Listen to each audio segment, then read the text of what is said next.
na kole, pojedeme spolu, pojedeme do kopce a pak zase dolů.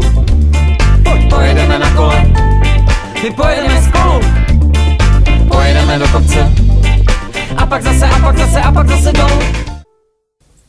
Prezident Spojené Umbavy. Ještě před pár lety bych nikomu neuvěřil, že ze mě dnes bude prezident naší krásné země. Asi hlavně proto, že když jsem chodil do školy, opravdu nerad jsem pronášel referáty a podobně.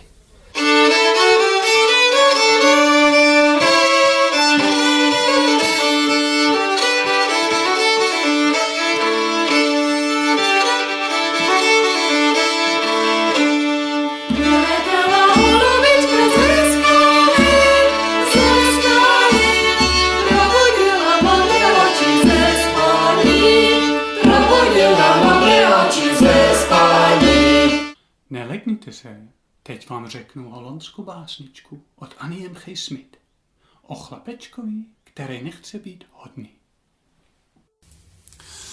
Ik wil niet meer, ik wil geen handjes geven. Když si dovedeš nabrousit nožík a postel si stéleš sám a na 3krát zatlučeš hřebík a v lese víš kudy kam. Hej, Ivoši, prodej mi svého vraného krysu.